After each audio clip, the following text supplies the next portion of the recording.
ಇನ್ನು ಯಜ್ಞೋಪವೀತದ ವಿಷಯದ ಬಗ್ಗೆ ಬರೋದಾದ್ರೆ ಋಗ್ವೇದಿಗಳು ಯಜುರ್ವೇದಿಗಳು ಅಂತ ಒಂದು ವೇದಗಳನ್ನು ನಾವು ನೋಡಿದಾಗ ಇಬ್ಬರಿಗೂ ಕೂಡ ಇದೇ ಶನಿವಾರ ಉಪಕರ್ಮ ಬರುವಂತಹದ್ದು.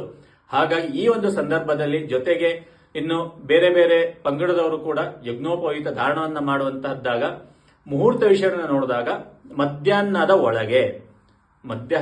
ಒಳಗೆ ನಾವು ಯಜ್ಞೋಪವೀತ ಧಾರಣೆ ಮಾಡಿ ಊಟವನ್ನ ಮಾಡುವಂತಹದ್ದು. ಆಯ್ತಾ?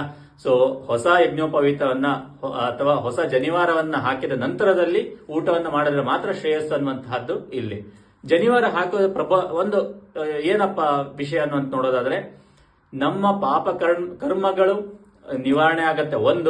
ಮೂರು ಎಳೆ ಅಂತಂದ್ರೆ ಬ್ರಹ್ಮ ವಿಷ್ಣು ಮಹೇಶ್ವರ ಅಂತ ನಾವು ಏನು ಹೇಳ್ತೇವೆ, ಅದೇ ರೀತಿ ಯಜ್ಞೋಪವೀತದ ಧಾರಣೆಯಲ್ಲಿ ಇರುವಂತಹದ್ದು.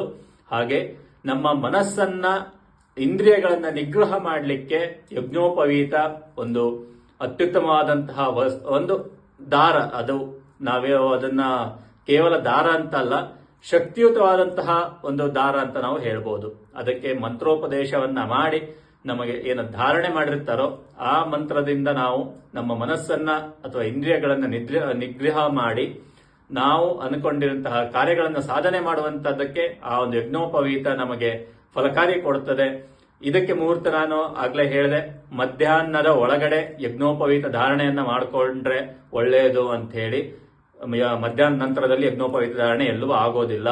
ಹಾಗಾಗಿ ಮಧ್ಯಾಹ್ನದ ಒಳಗೆ ಯಜ್ಞೋಪವೀತ ಧಾರಣೆ ಮಾಡ್ಕೊಂಡ್ರೆ ಒಳ್ಳೆಯದು ಅಂತ ಹೇಳ್ತಾ ಇದಿಷ್ಟು ರಕ್ಷಾಬಂಧನ ಮತ್ತೆ ಯಜ್ಞೋಪವೀತ ಧಾರಣೆ ಅಥವಾ ಜನಿವಾರ, ನಾವೇನು ನೂಗುಲು ಹುಣ್ಣಿಮೆ ಅಂತ ಕರಿತೇವೋ ಅದರ ಒಂದು ದಿನದ ವಿಷಯ ಹಾಗೆ ಮಹತ್ವವನ್ನು ನಾವು ತಿಳ್ಕೊಂಡಿದ್ದೇವೆ.